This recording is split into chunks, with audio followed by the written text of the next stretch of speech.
Hey guys, welcome back to my YouTube channel. This is Florence Flora. In case you are new to the channel, I am day one, and yes, we are outside. So if you're new to the channel, don't forget to subscribe and put on your notification bells for more uploads. So as you can see by the title, it is 3 freaking years. I've made 3 freaking years in Saudi Arabia, and yeah, today is 26th of June, and that is when I landed on the land of Saudi Arabia. So we're gonna see what it has been for me since I came. It's now 3 years. Some people haven't managed to make it, but I've tried to make it, and yeah, here we are. So we're gonna go into what it has been. As you can know, it's been a long journey.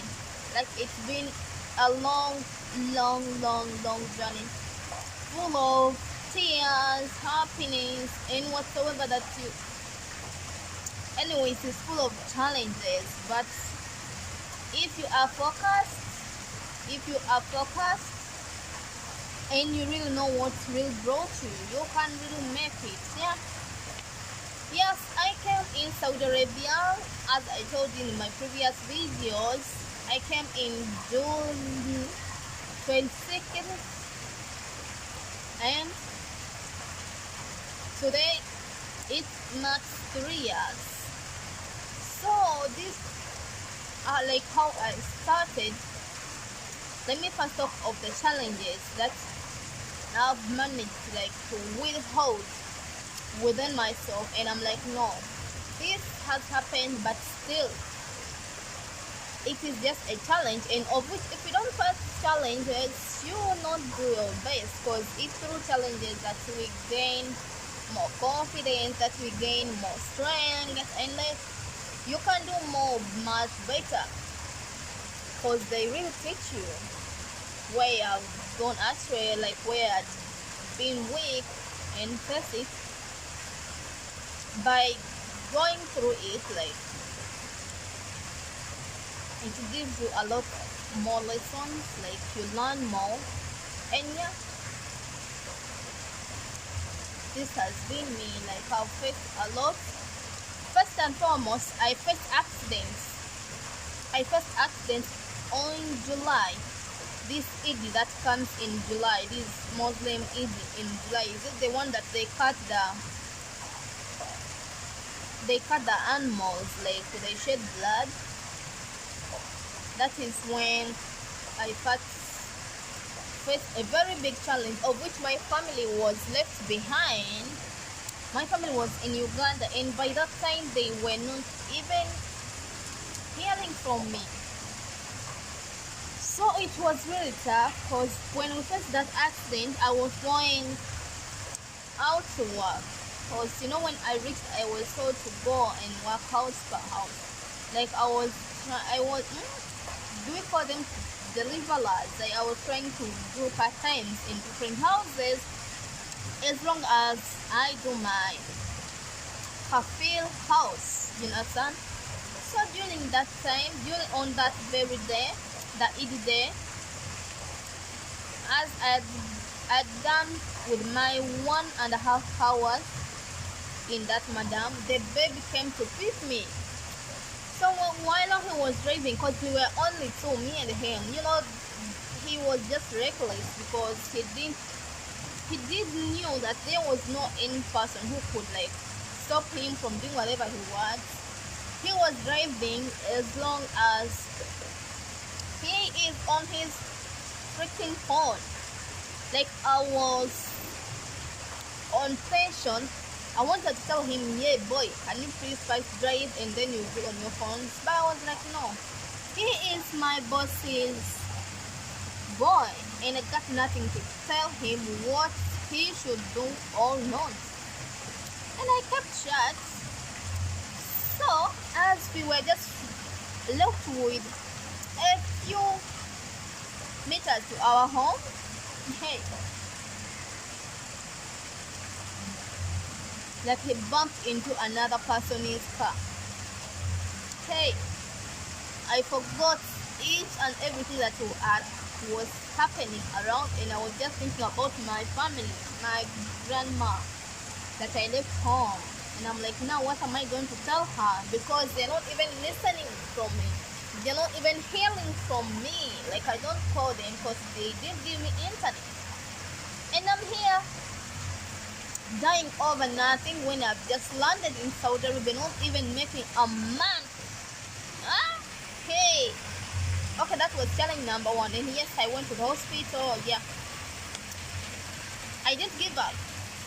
The second challenge was me being overworking. Hey, you know, as I was doing part-times in other people's houses, my madam was being given clothes, money, and I could overwork. I could work my ass out, because you find houses very dirty. Maybe they left a lot of shit, maybe for a whole week waiting for shagala who is going to come to clean it, and you face every shit of it. But yeah, I didn't give up until when I felt so much like fed up. And yes, I told my madam that, you know what, I'm not gonna go anywhere with this. I did that for was it 8 months? And later I was like, no, this is not what I signed for. You know, I could make a sum of 4,000 real, and she could only give me 900 real. Sometimes she could only give me 1,000 just to make me happy. And what yet I made the whole freaking 4,000 plus a month. Like, she wasn't fair with me. And yeah, I decided to be like, you know, this ain't gonna work. You either deport me, because I knew she could not deport me because she was getting a lot of money from me. I was like, you either deport me or sell me to another employer. And yeah, she did that. She sold me to other people, and I managed to complete my 2 years contract in this second house. So when it got done, it was just remaining with some few days. And then that's when I told them I want to go home. I just had it in a plan that when I land to the airport, I'll just cross from there and bill it. And no contract kadama. You understand? Yeah. Those are two challenges. Like, the third challenge was bringing the police, like police stopping on me. Yay! Damn. This was when my first house outside, when I just came outside to start working, I worked for these people, and they didn't pay me for the first month. And I'm like, since this close is May and March, let me give them the second month. Maybe they will collect that money and give me in huge sums, like in huge sums.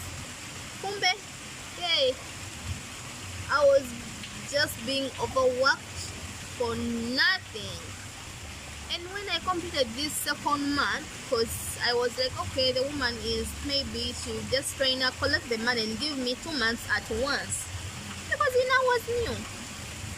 And when the second month got done, we went in another week of a third month, and I'm like, no, you know, I did just come outside to start making friends, because if I work for you for free, that's when you're gonna love me. And honey, that's not I signed for. That's not what I wanted from you. Like, I was just being nice, just to make sure that I'm giving you space to collect that scam money and give it to me. You understand? So this madam was like, oh, you don't even have a contract, or you don't even have a passport, you don't even have an income. And those people, they only.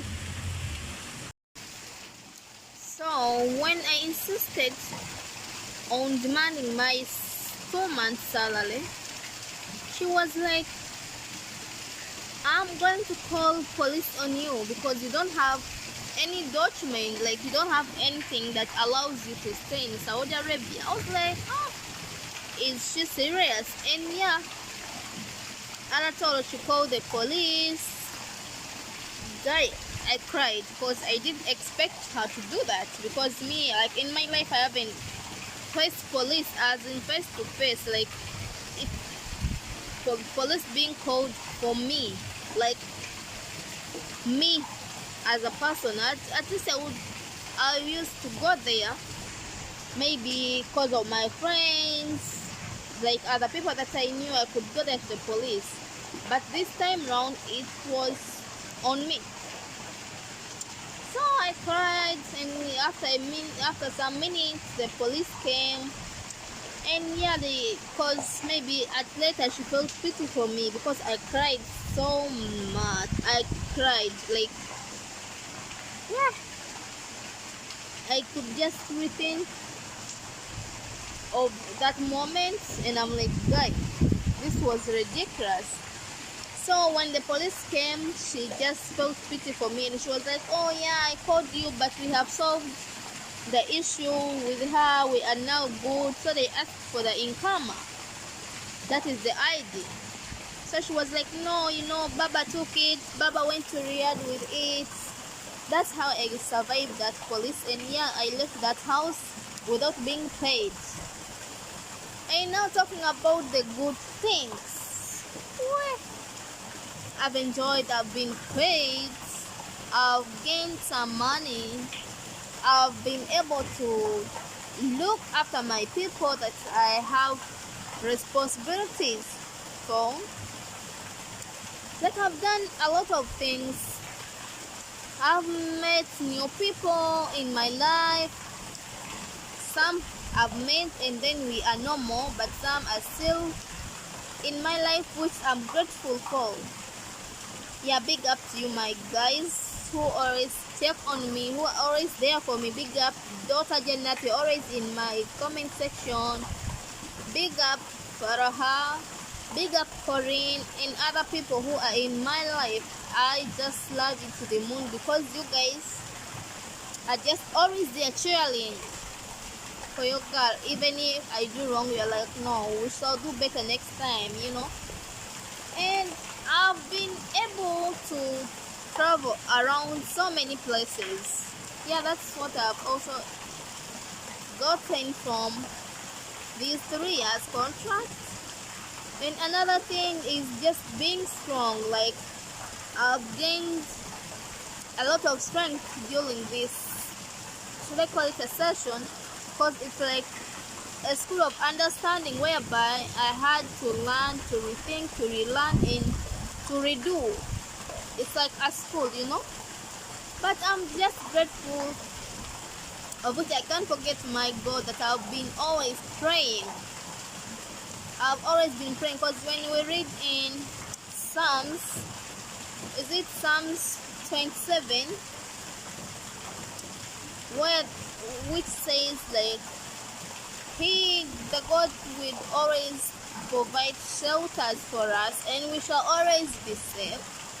And like we shall always be safe in his shelters. He will keep us safe. I don't remember the exact verse, I don't remember the exact chapter, but it is in Psalms, which talks about us being guided by God's protection. Like whatever it is, he will always be on our side. Like it tells us that we shall always rock on a high rock. We shall always be, even if we are surrounded with devils, like with the evil spirit, we shall always be.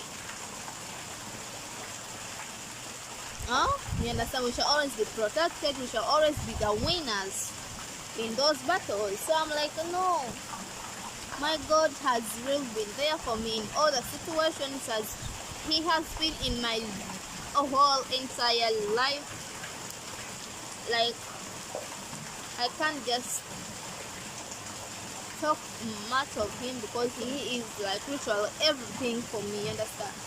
So I think that has been that. Thank you for watching. Thank you for whoever has managed to reach this point. So for those newcomers, don't forget to like, comment, subscribe, and join the family. It is your girl in here. I've done this video. I don't even know whether my audio is going to be heard because this water fountain is much louder, much noisier than me. I love it to the moon.